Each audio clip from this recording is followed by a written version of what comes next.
A hot sun burns down on the mountains of southern Nevada. And that same hot sun bears down on the gambling mecca that is the Las Vegas Strip. And just a few yards off Las Vegas Boulevard is a new race course. Not the Grand Prix circuit that we've known for the past 2 years, but a brand new 5-turn, mile-and-an-eighth distorted oval.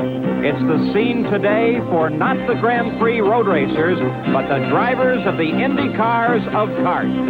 It's time for the Indy cars to race in Las Vegas for the first time. All rookies, all new track records. We're here in Las Vegas with 26 cars sitting on the main straightaway as they prepare to run the first Caesars Palace 200. Hello, I'm Paul Page with three-time Indianapolis 500 winner Bobby Unser. And the last time the IndyCar drivers raced here as a group was back in 1957. The great Jimmy Bryan won that race. But, Bobby, when they come here today, it's a whole clean sheet of paper. Well, it is, Paul. We have what I term as a parking lot racetrack, and it's got nothing but a parking lot and cement barriers all over the place and a lot of grandstands and a lot of people. Truthfully, I think it's going to make for a very interesting and good race, and it's more like a road course than anything else, but you always turn left here, not to the right. It's already created some remarkable circumstances. The front row is made up entirely of rookies. There's a rookie in the second row. Perhaps even more remarkable is in the eighth row is the defending kart champion Rick Mears. And back at the back of the field, added by the promoter's option because they did not qualify, Indianapolis 500 winners Tom Sneva and Johnny Rutherford. So it's going to be an exciting day. Welcome to Good Seats Still Available, a curious little podcast devoted to exploring what used to be in professional sports. Here's your host, Tim Hanlon. Well, hello, friends.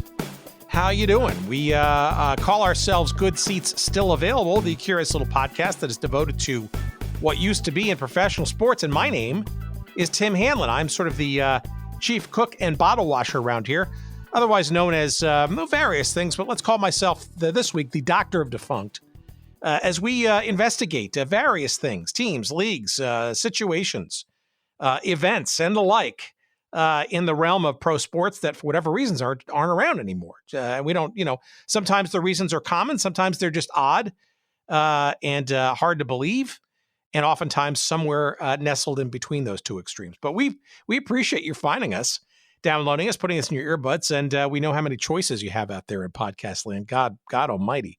But thanks for making us a little choice in your listening journeys this week. We appreciate it. As you heard from the clip, we're back to auto racing. As you've heard in previous episodes, I'm sort of maybe a closet gearhead in that regard. I've only sort of warmed to, I guess, the elongated history of racing in this country. Certainly not something I grew up with, and not in my blood or my veins per se. But when you look at documentary series by people like Dale Earnhardt Jr. with his Lost Speedways episodes on Peacock streaming service, fantastic and fascinating stuff. And it just opens my mind to all kinds of different sort of things in the realm of racing. Sure, the Indy 500 and the Daytona 500, those are sort of iconic, if even for sort of basic fans such as myself. But the more I dig into the sport of auto racing, so many little treasure troves of history and abandoned racetracks and stories and races that came and went. And some of the odd circumstances around those. And so I'm opening that door as much as we can. And hopefully, frankly, love to get Dale Jr. On this show to talk about Lost Raceways, because it's just great stuff. I mean, just fascinating stories, not just the structures, but the people and the situations that filled them in those times. But we're going to kind of skate into a little bit of that vibe this week. With our guest this week, Randy Cannon. And in particular, we're going to go into racing in Las Vegas. Now, I think most of you know the Las Vegas Motor Speedway, which hosts a lot of NASCAR races each year, a bit of IndyCar as well, and has been there for a couple of decades now, up in the northern part of the Las Vegas metropolitan area, nowhere near the Strip. It's a trek. But we want to get into, I think two seminal racetracks and the races that were in them in Las Vegas that really set the stage for what the Las Vegas Motor Speedway is now today. And these are places that don't exist anymore, but have fascinating, albeit short-term histories. One is called the Stardust International Raceway, which existed from 1965 to 1971, and was affiliated with the old Stardust Hotel, Resort, and Casino. It was located in Spring Valley, the part of Las Vegas, not necessarily near the Stardust Resort itself, but as you'll hear in our conversation with Randy, it was an interesting, I wouldn't call it a temporary racing facility, but it kind of had temporariness elements to it. And it didn't last for very long, for sure, but Can-Am, Trans Am, USAC Champ Car, which was what Indy cars were called at the time, all had races in that period of time. And it was just a part of an effort of the owners of the Stardust Hotel and Casino to draw people to Las Vegas, not unlike boxing matches and whatnot, creating events for the high roller crowd, and obviously keep them staying around and enjoying the festivities and the excitement of racing. But of course, gambling early and often before and after said race. Now, as we'll hear in our conversation with Randy, the race itself not sort of subject to gambling, even though at the time Las Vegas in the late 60s, very early 1970s, really was the only place in the U.S. where you could not only legally gamble, but of course legally gamble on sports. The interesting thing about the story, while lots of mob ties and lots of sort of interesting shenanigans with money and shell companies and why all the acreage devoted to a racetrack would be of interest to a hotel and casino. We'll get into all that. But interestingly, one of the things that didn't cross over was gambling on the race itself, which you think would be kind of susceptible to, but it wasn't. We'll get into that in our conversation in a few moments. But that Stardust International Raceway was an oddly shaped track and had a whole bunch of great races in all of those series. And alas, only really had some major races, I think from 66 through 68, and it came back. It was also a drag strip too. So there was some NHRA or the predecessor of the NHRA drag races there too. A fascinating start. And actually, the Stardust Raceway, once it went away in 1971, really became the genesis for the beginnings of what is now the Las Vegas Motor Speedway. Something called the Speedrome was originally built on where the Motor Speedway now sits, and that kind of launched in 1972. So it was really the Stardust International Raceway that kind of got racing going in the Las Vegas area, and in many respects could be looked upon as the true predecessor of what is today the Las Vegas Motor Speedway. But during the Speedway's existence, something else actually popped up in the early 1980s. And this was in the parking lot of Caesar's Palace. Yes, another hotel and casino. And yes, another attempt by different owners of said casino and resort to draw people to a major event in racing, major events, plural, in racing. This was called the Caesar's Palace Grand Prix. And for the first 2 years of its existence in 1981 and 1982, it was a Formula One series event. As a matter of fact, in both of those years, 81 and 82, it was the end race, the final race, to determine the overall series champion. Fascinating stuff. And of course, it went away after 2 years. And we'll have some pictures of the race course of this, but you have to imagine this is sort of serpentine isn't even the proper word. Imagine, I guess, getting on line for a very popular ride, let's say Space Mountain at Disney World. You know how you sort of queue up and then you sort of, in a labyrinthian kind of fashion, you walk forward and then you walk backwards and forwards and backwards. You're all sort of compressed and you keep going, winding down. You don't feel like you're making any progress, but literally, if you stretched it out, it would be a really long line. But they condensed the line into sort of a square kind of environment. Well, that's kind of what this Caesars Palace Grand Prix layout was like. Again, we'll have some pictures on our website at goodseatsstillavailable.com. Just search up this episode with Randy Cannon, episode number 236. And you'll just see how just curious and repetitive and in some respects unimaginative, I guess. But there it was, this almost, it was almost like a mile and a half, 2 miles long course that was situated literally in the parking lot of the Caesars Palace compound there. Clearly a place for various spectacles over the years, right? The famous jump, the motorcycle jumps of Evel Knievel sort of headquartered there. Lots of boxing matches in the parking lot there. And this was an attempt to bring the top racing Formula One drivers into the mix in Las Vegas. But they failed kind of miserably. They were exciting and interesting races for sure. They were televised, but the attendance was not that great, and not a lot of added value seen. However, that didn't stop people from trying again.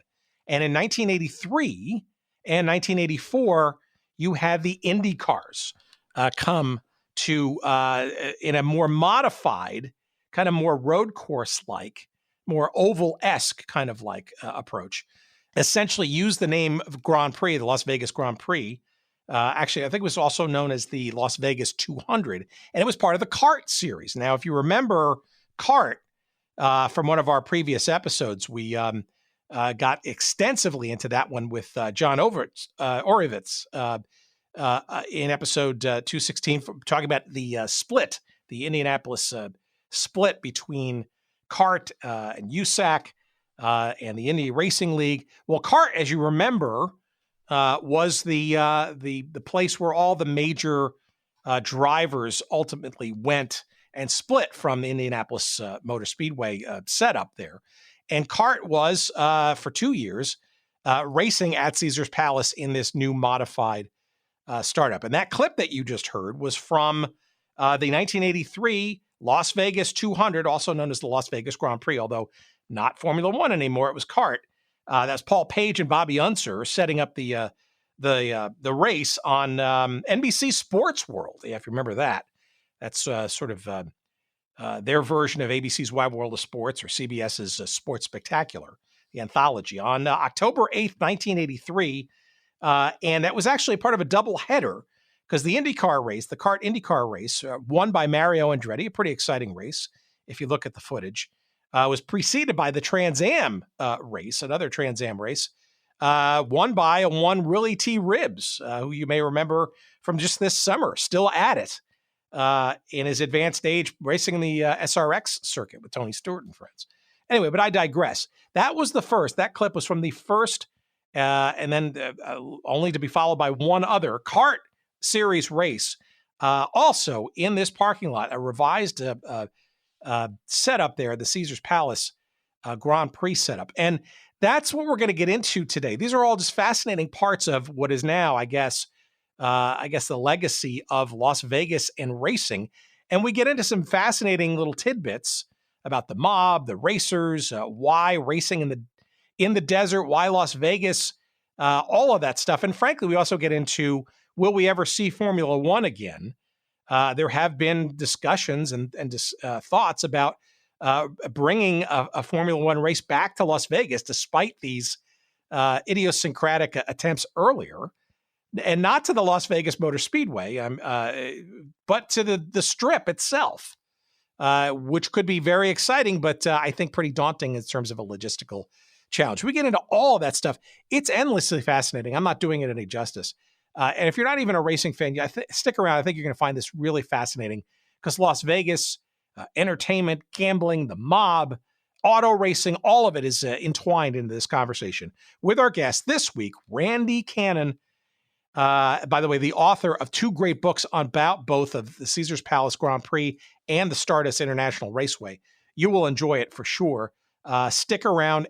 In a moment's time, we're going to get into it deeply, coming right up. First, a quick promotional message.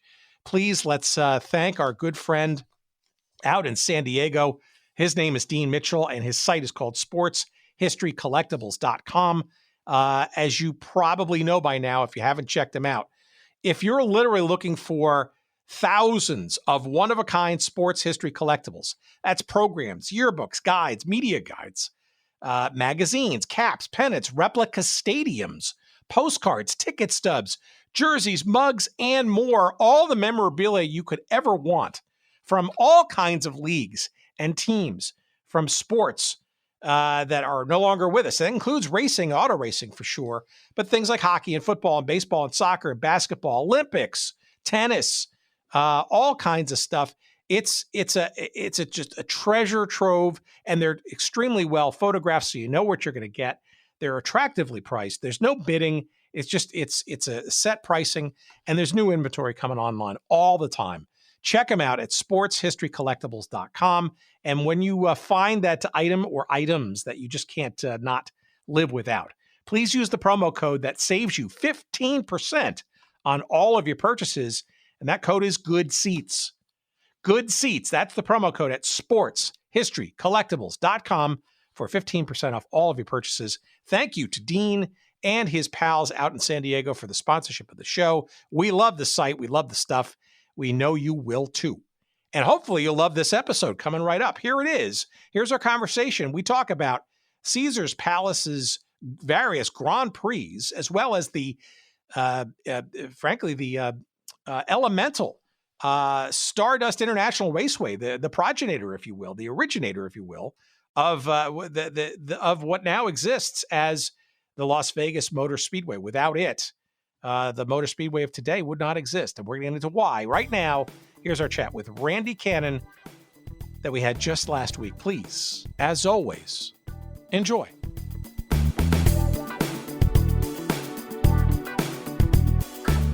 We try to keep a fairly open mind and sort of broad palette, I guess. And motorsports is absolutely something that we've gotten into on a number of different occasions. I mean, we've talked about IROC on a couple of occasions. We've gotten into a couple of tracks like Riverside, and you know, I'm fascinated, for example, with lost speedways that show that Dale Jr. and his colleagues have been doing for the last couple of seasons, sort of looking at abandoned raceways and stuff. So, you know, I guess I'm a closet race fan in some way, shape, or form, and the fact that, you know, that racetracks are kind of these ultimate ghosts until they're, you know, demolished and rebuilt on top of, right? Perhaps along with racetracks, right? When those things are abandoned, you can hear the history in those things because they're so gigantic, and obviously they just evoke all kinds of memories and stuff. And I got to think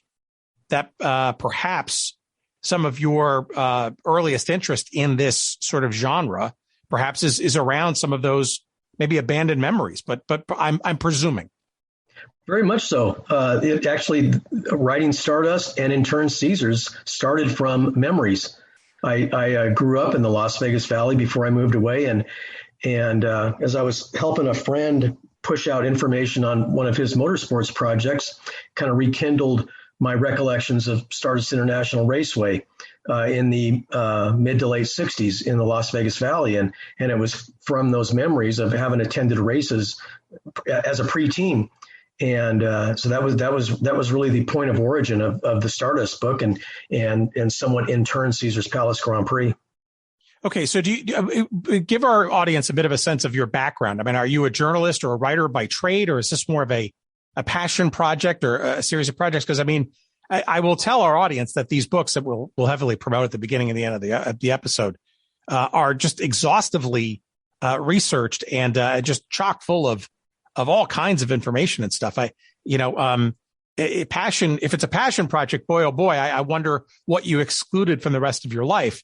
But if you've been a writer or a journalist in your past or in your present, kudos, because the skills are really coming through on this. That's very kind. No, I do not have any journalism or professional writing in my background other than for business subjects. These arose from my memories and my desire to write something, to write a history where heretofore the history did not exist, or it was very poorly documented. That was really the origin of both of these studies and the resultant storytelling. Yeah, as they say, if you can't find the book you're looking for, you got to write it, right? So, exactly. All right. Well, exactly. let's start with the earlier work, and then we'll get into the current one, because I don't want to give either one short shrift. But I think maybe just from an episodic or a longitudinal perspective, right? It makes sense to kind of maybe start with the Stardust story, simply because this was sort of a story of the mid to late 1960s, which was a very interesting time in Las Vegas's history. But it's very interesting, and I said this in my email to you, in both of these books, right? There is a certain word that seems to permeate both of them. That is the mob. But I don't want to sort of overlay that story too quickly, but maybe a little bit of an understanding of this Stardust International Raceway, because it's named after a pretty influential hotel and casino at that time, and for some time in Las Vegas's, shall we say, semi-modern history in the 60s. Very, very specifically, yes. The book Stardust International Raceway arose from my simple desire to do what I could to document the history. I attended races there in my youth, the vaunted Canadian American Challenge Cup Series of the 1960s, the Can-Am, if you will. And most of the prominent racers nationally and internationally raced in the Can-Am, and I got to see the 1968 event. It was the swan song of Can-Am at Stardust. But fast forward approximately 50 years, and there was little more than a few sentences written about Stardust anywhere. And so I thought there's got to be a deep history here, and I just want to test my research and writing skill sets differently than I'd ever done before. So I started to dig in.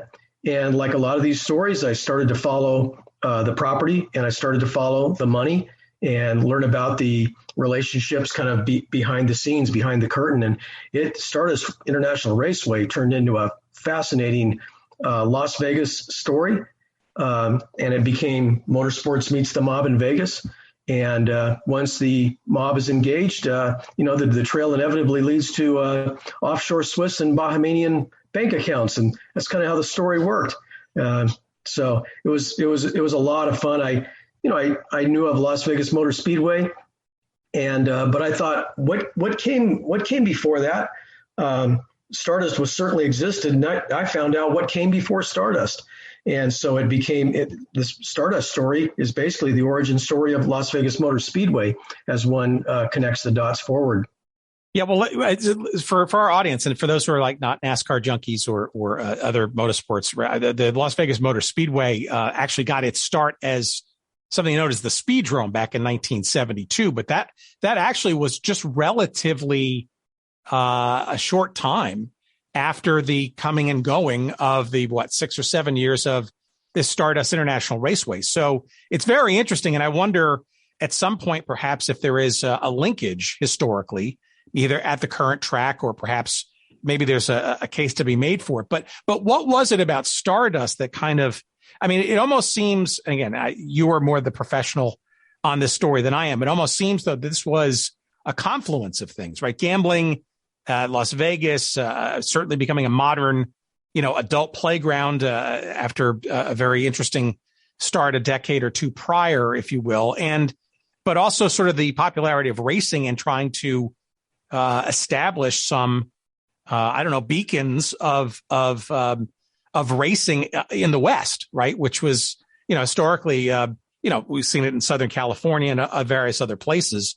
Las Vegas, I guess, truly was not really on the map per se for motorsports at that time. No, there was a predecessor facility in nearby Henderson, Nevada, still within the four walls of the Las Vegas Valley, that had its own connections to racketeers and to the gaming establishments of the time. But Stardust really elevated the concept in the Valley. It was the first of it, the first of its true international caliber motorsports facility in the Valley, although it was still very rustic. But it did host an internationally sanctioned event, and it did have a relationship to the Stardust Hotel, But like much of what was going on in the Las Vegas Valley in the 50s and 60s, it appeared to be, you mentioned the term beachhead, it appeared to be more of a beachhead about tying up land and the opportunities to flow money through that land, work deals through that land. The Sun Belt Southwest is rife with stories about connections between legitimate business and organized crime elements. Think not so much mafia as more of a broader coalition of syndicate racketeers. And they tie up big, huge pieces of land. And they would cook deals by way of these pieces of land. Someone might buy a piece of property for $500,000 and sell it the next day for $5 million. And oh, by the way, as part of that transaction, someone might get an off the book number of points in a Las Vegas casino. I think it was more about these behind the scenes machinations than really a real true interest in the promotion of motorsports. The cover story was, let's get people out to the racetrack, and if we can get them to the racetrack and vice versa back to the casino, and we'll just try to, the word synergy had not been invented yet, but they were trying to synthesize those hopefully overlapping interests. But I think it was much more about the almost 640 acres of land, roughly a square mile, and how they could otherwise use that property. That's really interesting. So seems like a pretty expensive and extravagant way to, shall we say, create a front for money, right? To go through the motions of professional racing and all the things involved to kind of get sanctioned and all the facilities and all that kind of stuff. But essentially, that's kind of what you're hinting at, is that this is a sort of a major, I guess, if you will, wink and nod kind of front, if you will, for the main business of gaming and other, shall we say, related businesses, quote unquote. By my research and by all appearances, yeah, it was much more that 640 acres, or actually 480 of the 640 were dedicated for the raceway. The other 160 had their own interesting history that I tried to give a tip to in the book, but it appeared to be much more just a placeholder in this labyrinth financial system of the syndicate of the era. By all my research, by all appearances, by every document I could unearth, it had the Can-Am series. That was my point. That was my point of entry and my origin point of interest. But as I researched and got into FBI files and any number of other deep studies on property in the Sun Belt Southwest and other large development properties around the country, it appeared to be much more this confluence of organized crime interests and their counterparts in legitimate business and how they would manipulate large pieces of property. Yeah, well, externally, what was being sold, so to speak, to the I don't know, the racing fan or the traveler, the vacationer, the high roller, whatever. I mean, so this was related directly to the Stardust Hotel, yes, and there was a racing association essentially created around this to ostensibly attract people to, I guess, high rollers to the hotel, as well as have another sort of entertainment venue, right? It was to try to overlap those apparent streams of income, get people to the hotel, get them out to the track, and then get them back to the hotel, get people to the track who might not otherwise gamble, and just try to elevate the attractions of Las Vegas as a destination. There weren't a lot of tracks in the desert Southwest at the time. Stardust would generally compete against Riverside, which from much larger population center, obviously, and against that population center, Stardust drew okay numbers. If you think of the movie Ford v Ferrari, motorsports was in a huge growth curve in the 1960s, stimulated by subjects like Ford versus Ferrari and by the movie Grand Prix, the James Garner star vehicle. And so there was certainly an interest in coming alongside that sort of synthesis of motorsports and fashion and pop culture and dump a serviceable race destination in the Las Vegas Valley. It kind of went along with a lot of other things that were going on in the 1960s. Yeah. So in essence, this is sort of I guess, almost part of the template, if you will, that was sort of evolving at the time. I mean, with obviously big stars, and their showcases, on the strip, whether it's singers or comedians or various forms of entertainment, but also events, right? I mean, boxing, right, is sort of a long time legacy thing, right? It seems like the idea of a Grand Prix or a race of some sort, we'll get into that with Caesar's Palace in a few minutes. It almost feels like sort of a manufactured event, if you will, that sort of is tailor-made for the, extended weekend excursion to Las Vegas, right? Lots of things to do. And maybe the excuse to come is the event itself, and all the various things around it are, arguably where a lot of the various forms of money are made, maybe almost to the exclusion, if you will. The event is almost like a canard or a distraction. Very much so. The very simple reason for the existence of Las Vegas is gambling, to some extent the state of Nevada gambling, and everything else is kind of on the periphery. It's the casino that serves, that is the core of the existence of everything else. To the extent motorsports can serve the casino, it might work. At the point that the motorsports attraction doesn't affect the take in the count room, that night on the day of the motorsports event, then that motorsports event is going to have a pretty short lifespan. All right. So two questions, I guess. Number one is how, with that kind of background and that somewhat still formative kind of history, right? And gambling really concentrated still. This is at this time in the United States. Very much Las Vegas was kind of really the only place where legalized gambling was really allowed to sort of, flourish. How does an environment like that, shall we say, professionalize themselves enough to curry favor with, sanctioning bodies and, legitimate sport in racing in various forms, right? I can't imagine USAC and the Trans Am people and essentially just saying in open arms, oh, we're just going to, sure, let's go to Vegas. What could happen, right? I mean, I'm sure the allure of a new facility and promotion and some of the pizzazz certainly was attractive, but were people sort of looking the other way? People had to have an arched eyebrow with sort of this, intrigue about having racing in the midst of, a furtive gambling environment. It's an interesting point.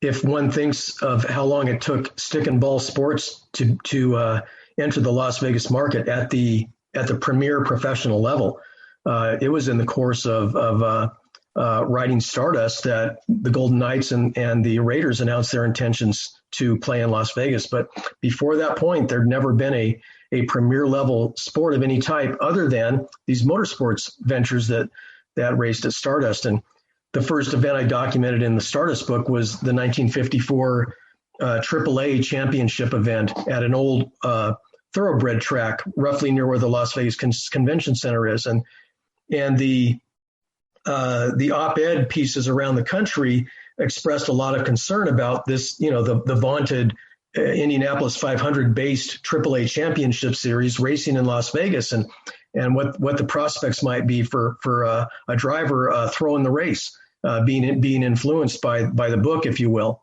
the sports betting, and they were worried about it in '54. They were when the IndyCar series of the time under USAC returned in 1968. The op-ed pages were quite a bit different. As I interviewed Bobby Unser and Mario Andretti, both of them loved going to Vegas in the 1960s. So with their influences, those races were much more widely accepted. Las Vegas was respectable enough that it could be a destination for the Can-Am series and a USAC IndyCar event in 1968. Drag racing too, right? Yes. Drag racing was still in it. It's somewhat in its relative infancy in the 1960s. It hadn't been around on an organized basis more than about 10 years, roughly.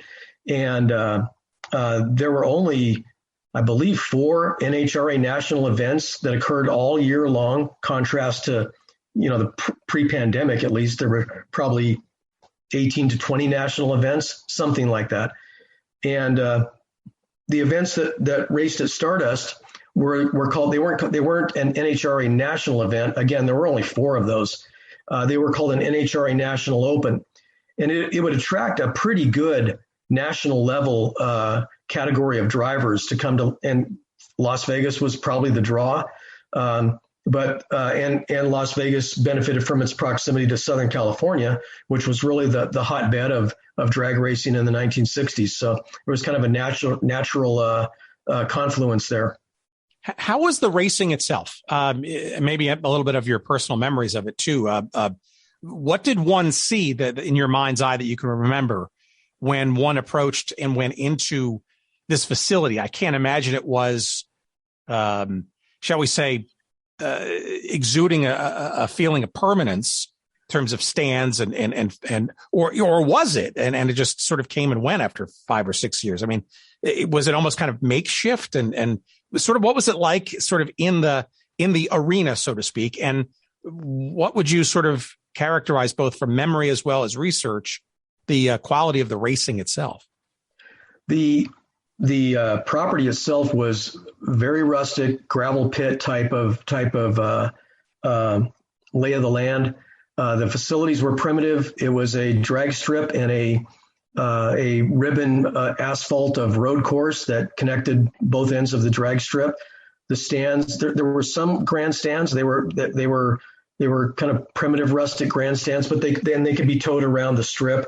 They might use them in one position for drag races and another position for the Can-Am events. The racing was typically pretty good. The problem in Las Vegas, as it is today in Las Vegas Motor Speedway, is the heat.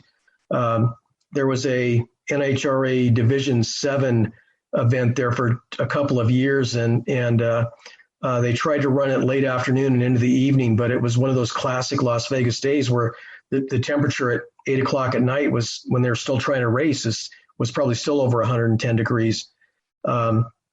The drag racers suffered from the altitude a bit. Their engines did, I should say. The performances here were probably about 5% off the national records that would typically be set at speed level. The road racing events, I mean, it was just the cream of the crop of road racing in the 1960s in the Can-Am series. So it was the only chance that I was ever going to see Mario Andretti and John Surtees and Jackie Stewart, Parnelli Jones, Dan Gurney, George Fulmer.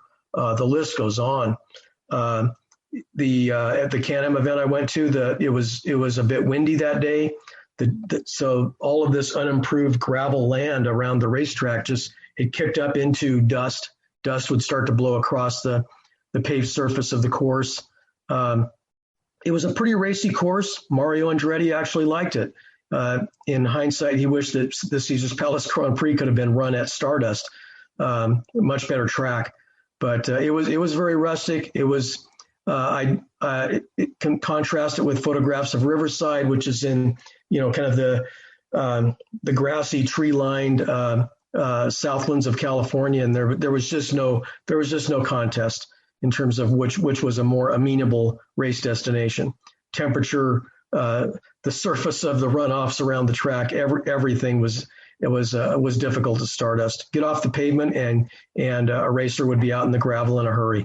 Hard gravel. So it was asphalt, right? Asphalt pavement. And maybe describe for the audience just what this was a road course. It was almost 3 miles in length, right? Correct. It was a pretty competent road course. There are videos on YouTube of the 1966 through 68 Can-Am events, as I recall, and it is remarkable how fast those cars were going around that 3 mile racetrack. It had fast sweeping turns, tight hairpins, very classically shaped S's. There's imagery of Jim Hall and Phil Hill racing their high-winged chaparrals around the course, and the speed they were hitting was just phenomenal. It had a long, slightly curved back straight that was on the east side of the race property, and they would probably get, I would say, 180 miles an hour on that long back straight, maybe a little faster than that, before braking really hard for the carousel that would bring them back around to the drag strip front straightaway. But it was an extremely fast track. Not a lot of elevation change, pretty relatively flat corners, but a lot of places to pass and a lot of places to go fast. All right. So you're mentioning the racers seemingly had some good memories and good times here. You've got a number of different circuits that are immediately attracted to the new bright light on the circuit, but it only lasts for a good 5 or 6 years, I think, in terms of supporting races and stuff. So, and I know you've got 450 plus pages sort of devoted to all this, but if you can synopsize what's going on in those 5 years that does not make this thing sort of last much longer. I mean, the shenanigans ensue. Is it kind of like the entertainers on the strip who remember somewhat fondly working for, quote unquote, the mob? They were always nice to me, but they didn't sort of necessarily ask questions. I mean, what were sort of the overlaps here between the business of Las Vegas and this racing circuit? Because it all sounds pretty darn fine to me until, but it didn't last very long. No, I wanted to study what came before Stardust, the formative steps that led to Stardust, and frankly, I pick up the storyline in the post World War II and how land became kind of the stock and trade of the gravel barons around the valley. That led to the creation of the raceway I mentioned out in Henderson. Thunderbird Speedway had a fascinating story, and it shut down. And shortly thereafter, there's this push to develop Stardust International Raceway in the western highlands of the Las Vegas Valley, where nothing existed, no water, no sewer, no roads, nothing. And the backstory of the presumed relationship to the Stardust Hotel, the prior racing history, the earliest premier event was in 1954, that AAA championship event at the old Thoroughbred track, where the Indy roadsters of the era would put on dirt tires and run around a 1 mile Thoroughbred dirt oval. It was the finale of the 1954 championship season. So I wanted to use the study to kind of connect the dots. What came before Stardust, and how does Stardust then, what becomes of the land of Stardust? And there were some really interesting backstories in that land, not just the 480 that Stardust was developed on, those 480 acres, but the 160 acres directly adjacent appeared to have an arm's length relationship to illegal campaign contributions to the Nixon committee to reelect the president. I mean, it's that weird of a story. And then what becomes of the land, it just seemed to go on forever. And the connections at that 480 acres of property, the people who touched it, the connections spread out across the country. They spread into, they arched forward into the emergence of corporate ownership of gambling properties, which was another interesting aspect of the study.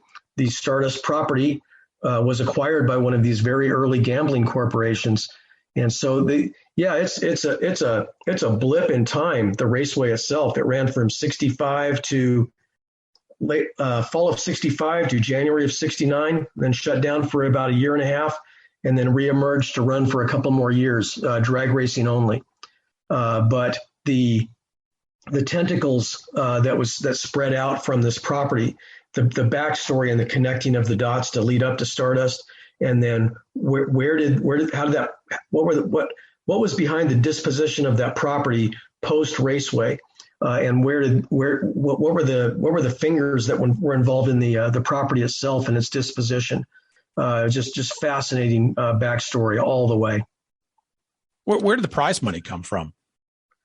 The prize money for the Can-Am series, the series was underwritten by the Johnson Wax Corporation, a family company, and So that was underwritten. Some of the purses were underwritten by the Stardust Racing Association. That you had mentioned that earlier. That was a separate stock corporation from the Carrot Incorporated, that was the gambling operator of the Stardust Hotel and Casino. The common figure in both of those operations were Mo Dalitz and Allard Rowan. People generally associate Mo Dalitz with the mob, and Allard Rowan kind of right behind him to some extent. They were involved in any number of interesting, really sordid stories in the 1950s and 60s. But then I also found a very interesting connection with Johnson Wax and the grandson of the founder investing in one of the very early gambling corporations that still held the Stardust Raceway property as its asset. He was an early controlled group investor in that gambling corporation that became its own national story. Charlie Finley from the A's invested in that gambling corporation. I think that's roughly in the 1969 time frame. And that Charlie Finley's investment in a gambling company became a huge national story. The Raceway was kind of a nexus that any number of things fed into it, any number of things grew out of it. You asked me where the purses came from, and indeed, Johnson Wax underwrote the Can-Am series, and it was renowned for its cash purse at the time. It paid pretty well, but Jay Wax was the underwriter. Was there any evidence of that you could determine of influencing the race results? I could not. I simply could not. The best information I could find was that none of the casinos or sports books took any action on the racing themselves. I couldn't find any evidence that like any sporting event, there's probably friendly wagering in the pits or the paddock or maybe even the clubhouse. But I couldn't find anything beyond that. The most compelling entries I found were the op-ed pieces in 1954 about, maybe we should take a wrench to a gambler's face if he tries to influence the outcome of the event. And later, as the Can-Am series was firing up out of Stardust, that if you wanted to place a bet in a sports book on Can-Am, you'd be out of luck because they didn't take any action. That's interesting. All right. Well, so I'm going to shift gears and segue into the Caesars thing. But before we get to that, and you've hinted at it before, right? So the Stardust experiment, if you will, I don't know, in racing essentially ends in 71 or so. But then it's the rise of this sort of, shall we say, replacement track, which almost feels to me more racing centric, right? Versus being sort of an adjunct to a hotel and gambling and an excuse and an event, sort of a faux event creation machine by what is now the Las Vegas Motor Speedway, but essentially came right on the heels of the demise of Stardust. In what the Speedrome was built around, 72 or so, right? The drag strip first opened in 72. And there is connectivity with Stardust. The drag racing promoter at Stardust became one of the influencers in the development of the Speedrome, and was the drag racing promoter out there as well. And his name was Larry Horton, long past now, but so he was a piece of connectivity between the two. It also was on a piece of gravel quarry dirt, and there were gravel quarries everywhere, and sand and gravel operations around the Speedrome. But it is the same basic piece of dirt on which the Las Vegas Motor Speedway is now built. So it's interesting because it feels to me like, I think you hinted at it before. Without Stardust, there maybe wouldn't be what we know today as Las Vegas Motor Speedway, no? It might have turned out much differently. Another thing that was lost, you mentioned race-centric, but in the Stardust book, there's images where from Stardust, you could see the strip. You could see the guest room towers and the tall signage of the strip. out at Las Vegas Motor Speedway, no one really gets a view of the strip. It's so far out in the northeast corner of the valley. So that sort of connectivity was lost. Mario Andretti tested a Ford Can-Am prototype in 1967, and he had a lot of fun telling me the story. But he invited his wife, his now departed wife Deanne, to come, and he said the car will probably break. I'll be back by the poolside within 15 minutes after I get out there. And the car did break, and he was back at the pool within 15 minutes. But Stardust had that sort of connectivity to the strip geographically, and unfortunately, the speedrome it's 15, approaching 20 miles from the heart of the Las Vegas Strip. Yeah, I just get the sense though that the Stardust facility almost felt, I don't know, I want to call it temporary, but it certainly didn't seem like it was designed with, I guess, a rich racing future ahead of it. It was more of an arena, if you will, built somewhat for convenience, whereas it feels to me, based on my crack research, that the things that followed it, Speedway Park and the Speedrome before that, and then in earnest, the sort of rebuilt 1996 version of what is now the Las Vegas Motor Speedway, almost felt like that was more sort of the, I guess, concentrated effort to have a long-lasting facility that would attract top brand racing for years to come. Definitely. The Las Vegas Motor Speedway project, it still involved gambling operator investment, but it was an investment that was definitely intended to produce a permanent facility. And Stardust, much more of a placeholder. I don't think my recollections, I don't think Stardust was really improved after its first year of operation. It just kind of languished for the last 5 years of its on and off operational life.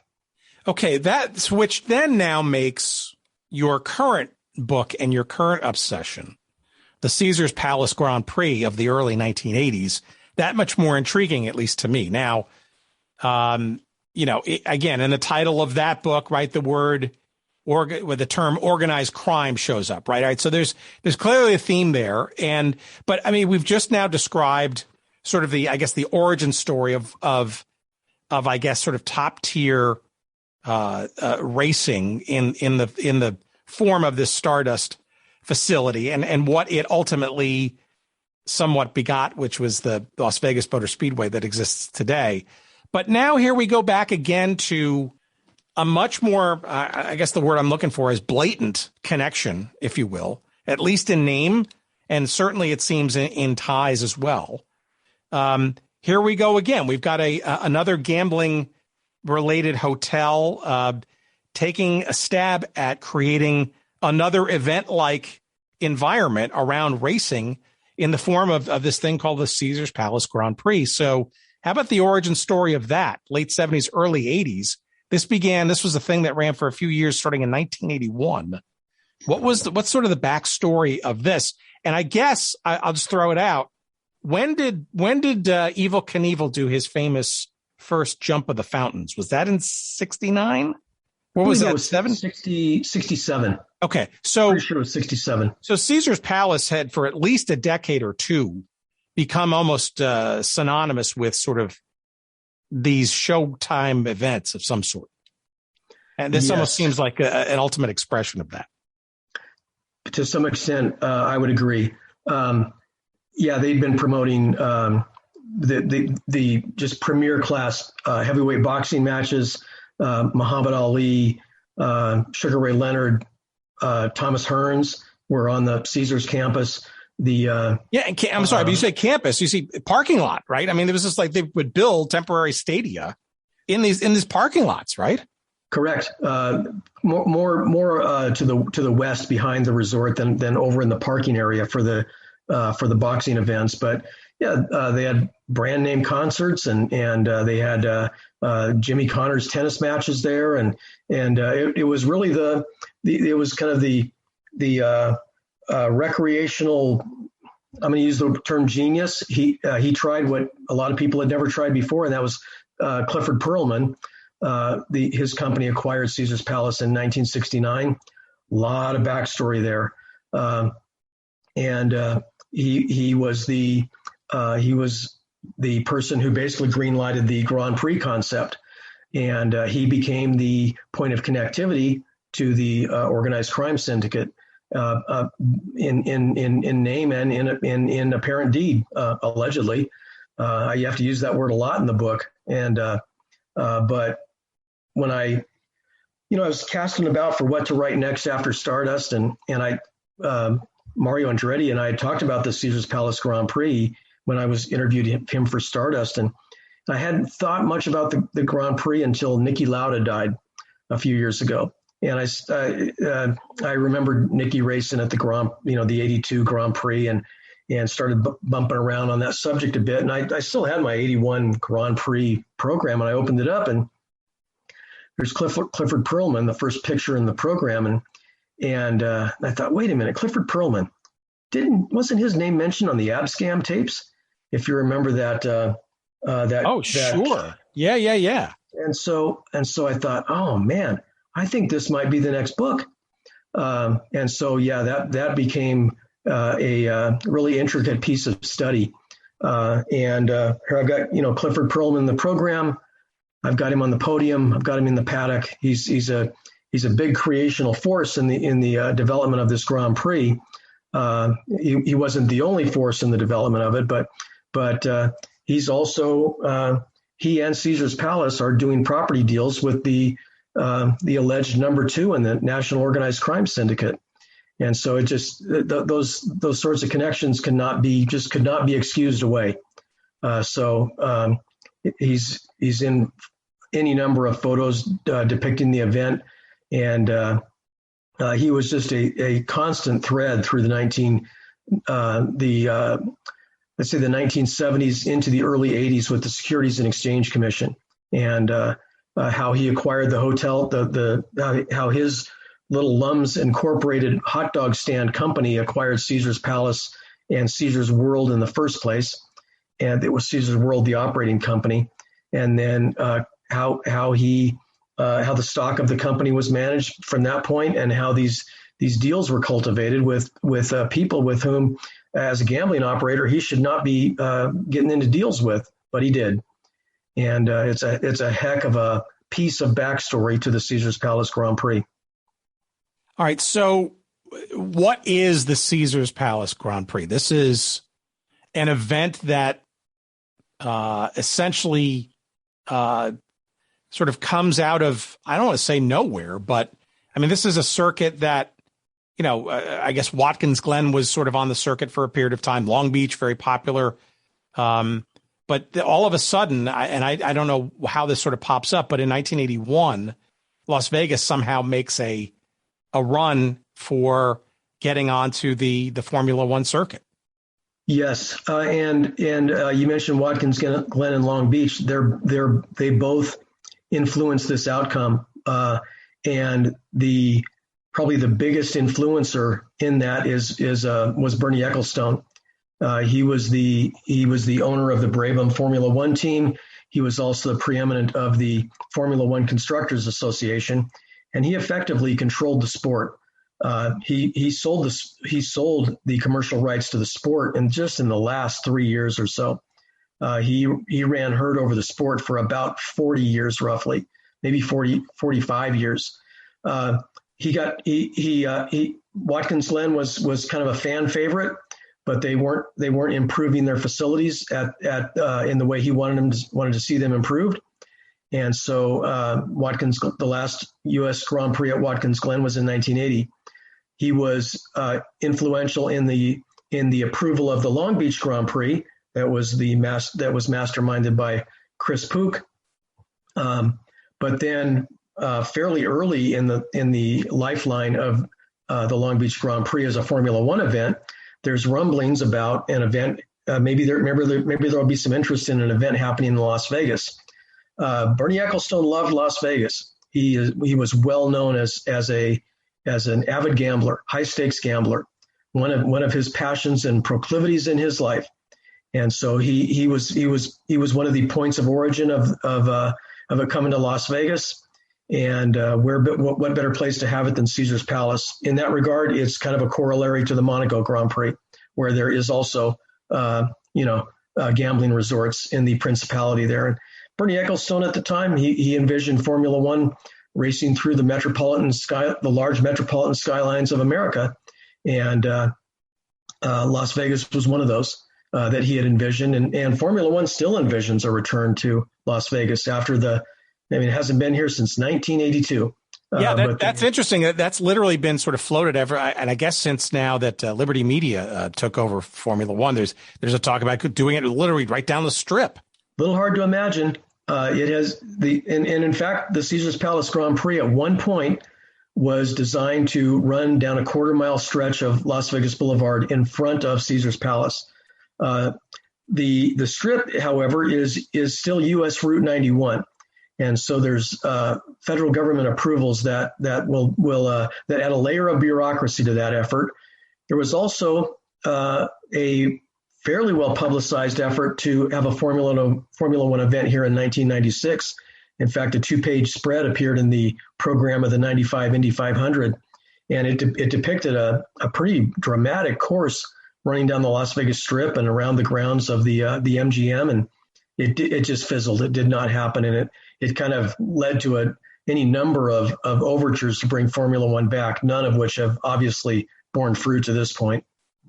All right, for our audience, what can you describe the sort of the layout of this track? And if I look at, courtesy of ultimateracinghhistory.com, which is, oh boy, what a time suck you're going to find on that site. It's got every single race, I think, in every single city that's ever been run. It's fascinating, and endlessly so.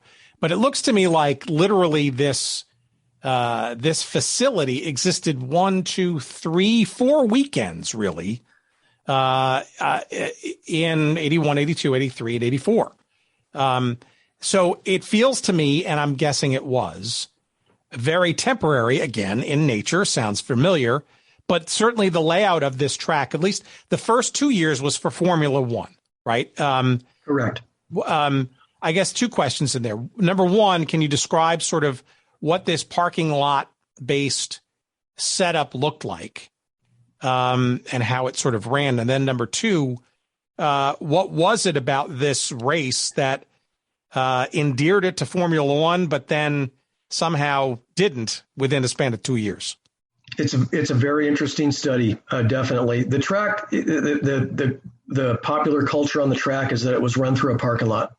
The parking lot just happened to be available acreage. The race was not going to go out on the strip, although they wanted to.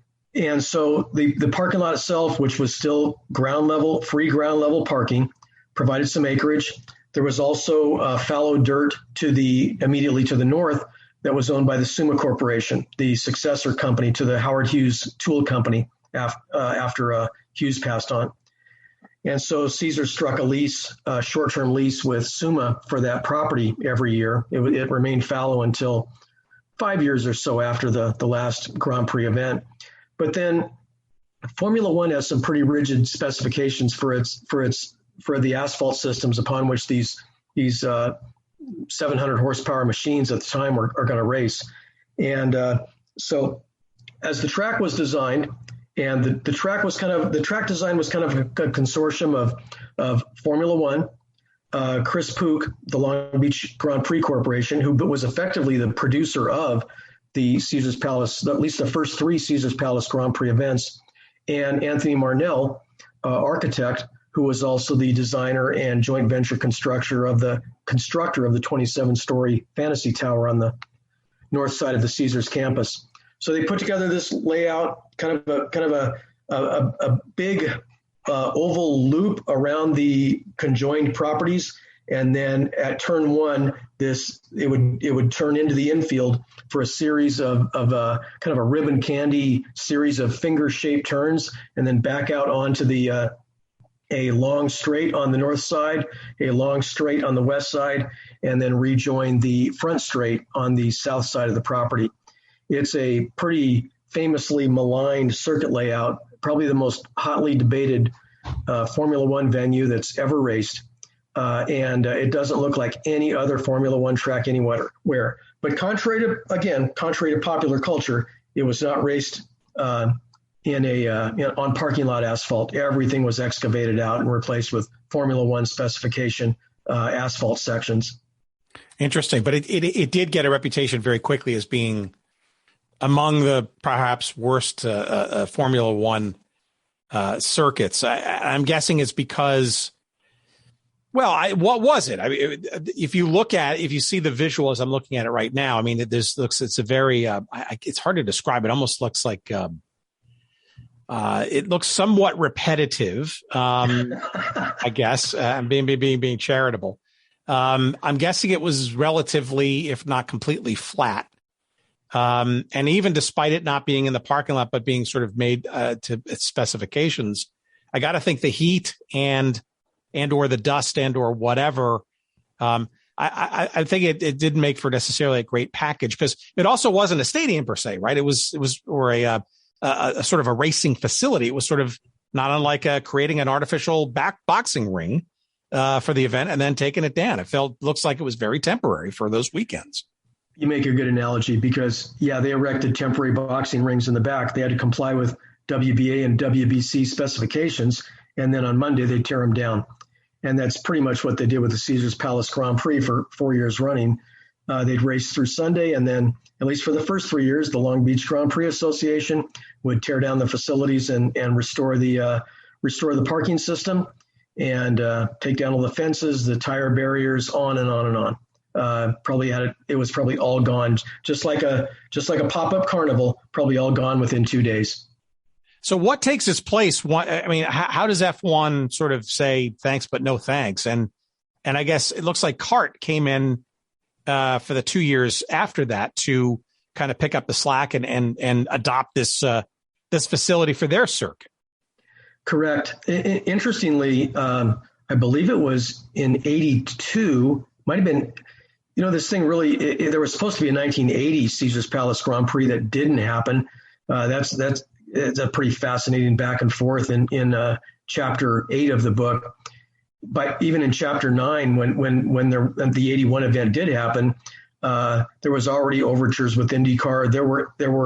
There was lots of conversation about doing a Formula One IndyCar doubleheader on the same track, and that resurfaced in 1982.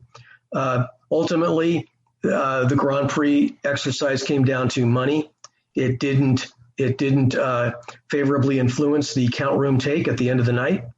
And at the time, Bernie Ecclestone's fees were skyrocketing every year.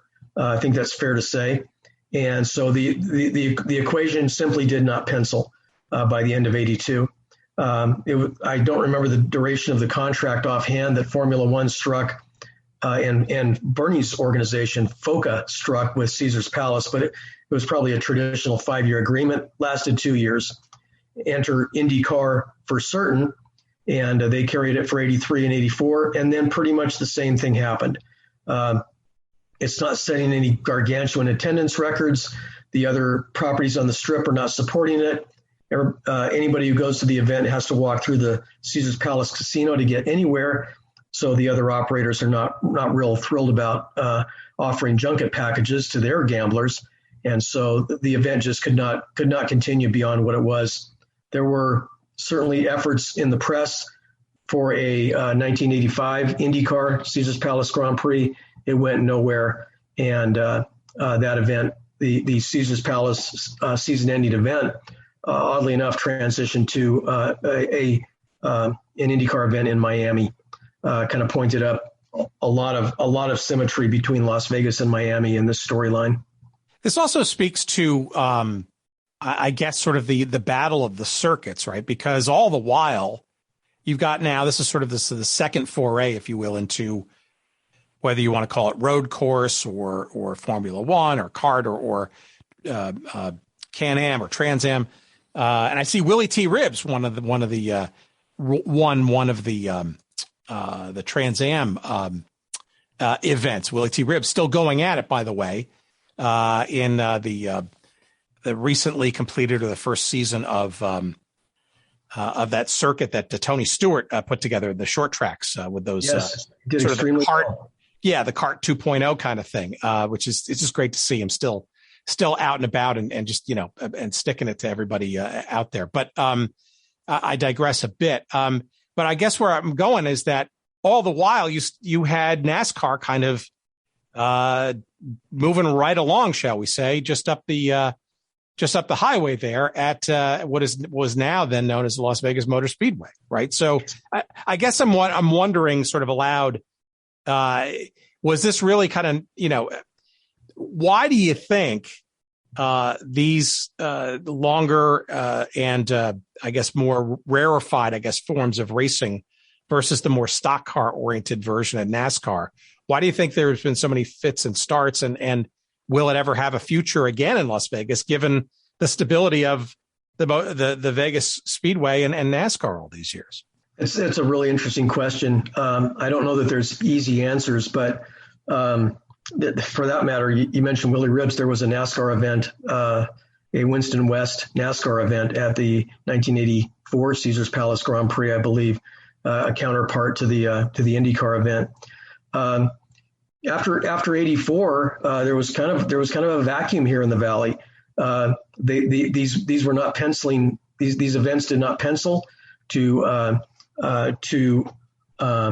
underscore the count room take in the casino, and so there's a good 15 years between, 12 years between the last Caesars Palace IndyCar Grand Prix and the first Indy Racing League event at Las Vegas Motor Speedway. I believe it was 96, that first event there. And yes, there was racing at the Speedrome / Speedway Park.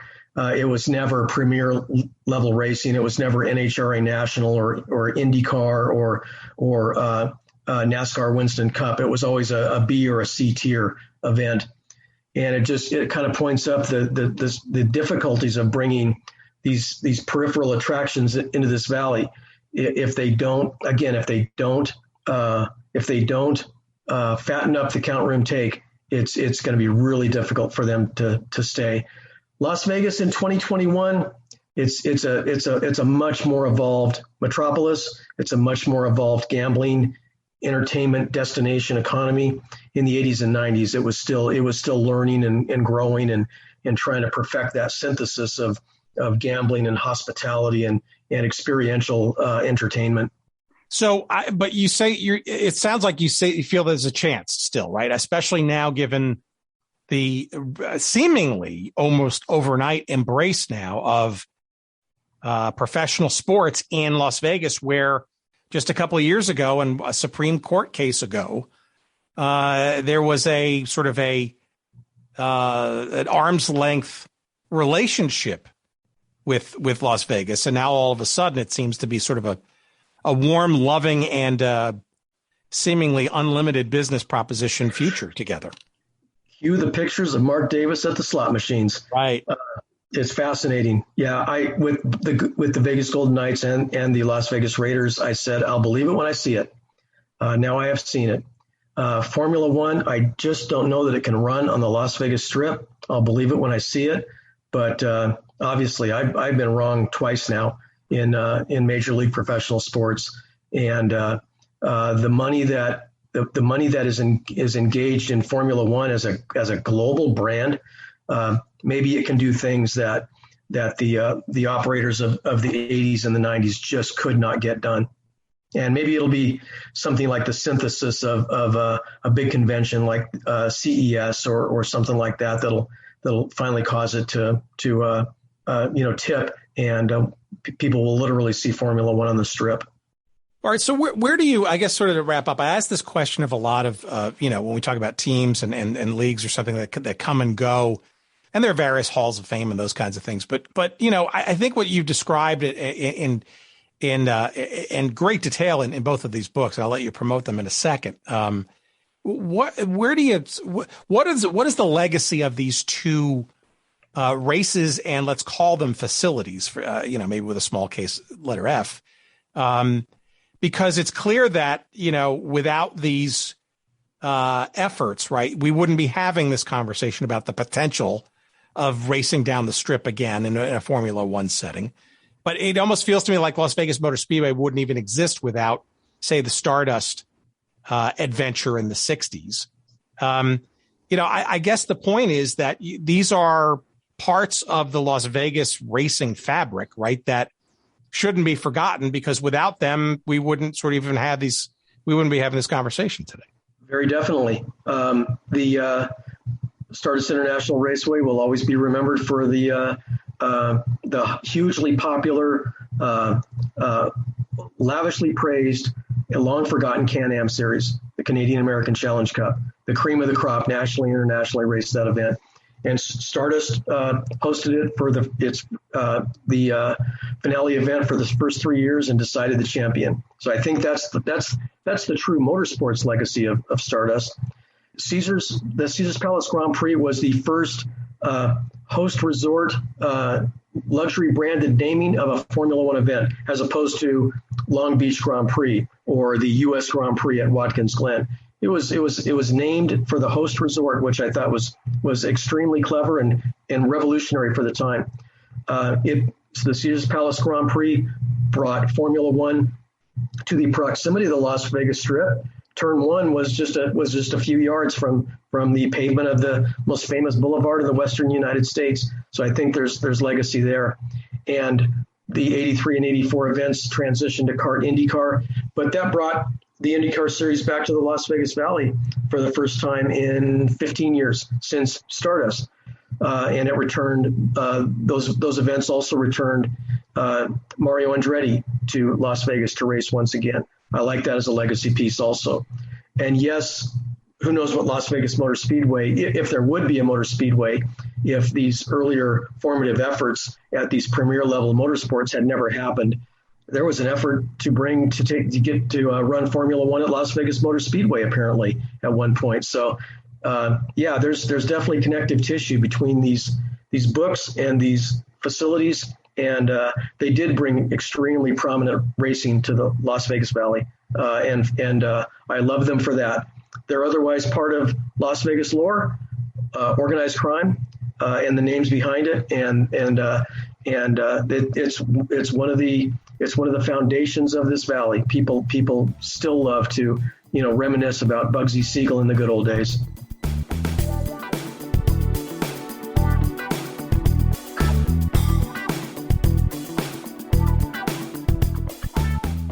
All right, fascinating stuff. I love getting into old racetracks and the various races that were run there, and the whys and the hows and the whos. Pretty interesting stuff. And the argument could be made, right, that these little histories of the Stardust International Raceway and the Caesars Palace, let's call it temporary facility devoted to their Grand Prix exploits in the early 80s, should be remembered in some way, shape, or form beyond these books, which we'll tell you about in just one second. But maybe, God forbid, you could actually house maybe a wall somewhere or some kind of commemoration at the Las Vegas Motor Speedway as folks go there for the current Indy races or NASCAR races. So I don't know, a little crusade there. Why don't we get that sort of going out there? So next time you're out there for an Indy race, which I think is coming up soon, or next spring and I think fall, 2 races for NASCAR, sets of races. How about asking the ticket takers there, hey, where can I find out more about the Caesars Palace Grand Prix and this Stardust International Raceway? Hey, why not even at the Caesars Palace Hotel itself? Maybe that would be the good place to kind of at least talk about the Grand Prix. I don't know. I digress. It's just me, perhaps. However, in the interim, get the books, will you? They're fantastically detailed. There's great photography in there. There's so much rich information in here. If you fancy yourself as interested in not only racing, but also the history of Las Vegas itself, gambling, the hotels, the people and the mobs, characters behind them, all of them. These books are well worth your reading because it's really it conjoins with that story. These interesting stories. The books are called Caesars Palace Grand Prix, Las Vegas, Organized Crime, and the Pinnacle of Motorsport. It is published by our friends at McFarland Press. That's one book you want to get. The other book you want to get is the one that came out a couple of years back called Stardust International Raceway, Motorsports Meets the Mob in Vegas, 1965 to 1971. Also published by McFarland. They are both written by our guest this week, Randy Cannon. Get them. They're tremendous. They're awesome, and you'll learn a ton, as I did. One of the best ways you can buy them, wherever good books are found, of course, or just go to our website at goodseatsstillavailable.com. Search up this episode with Randy Cannon, number 236, by the way, and just click on the convenient links there to each of these books that will take you to Amazon. You can get them like almost overnight, frankly, or perhaps instantly on Kindle if you'd like it that way. And by doing so, you'll give us a couple of shekels, a couple of rubles of financial love to help keep the lights on for this little show. So we appreciate you buying those books and all the other ones, by the way, from all of our various other episodes through those links. You don't have to, but if you can go out of your way to do it, we greatly appreciate it. And I know Randy will too, for sure. What else? While you're on our website at goodseatsstillavailable.com, you can follow us on social media. You'll find us on Twitter at goodseatsstill. You can find us at Good Seats Still Available on Instagram, and you also find a little Facebook page devoted to us as well. Just search up Good Seats Still Available. You'll find us there too. If you'd like to send us some email, please go ahead. We're at hello@goodseatsstillavailable.com. And let's see what else. How about joining our email newsletter that we like to put out every weekend to give you a little head start as to what we're going to be talking about that forthcoming week. Just search on the website at goodseatsstillavailable.com and find that link. Give us your name and your email address. That's all we need. And boom, voila, you're on the VIP list for such. What else? How about Jerry Payne? You know him, you love him, you can't live without him. Rooting hard for those Atlanta Braves. God bless him. And without his help, we can't do this show for sure. Jerry Payne, Audio Excellence. Thank you, sir, for all of your knob twiddling this week, as we thank you each and every week for sure. Thank you, of course, great and kind listeners. Thank you for your emails and all your kinds of support. I'm amazed at just got a couple of emails just last week from Russia and in a couple of places in Africa, if you can believe it. I'm amazed at just who listens and where people are listening to this show. God bless you all, and more great stuff to come, and hopefully some more listener requests, shall we say, to come. All right, that's it for me. Thanks for listening. We'll talk to you next week. Stay safe, everybody. Buckle up if you're going to be driving out there. Take care, and we'll see you soon. Bye.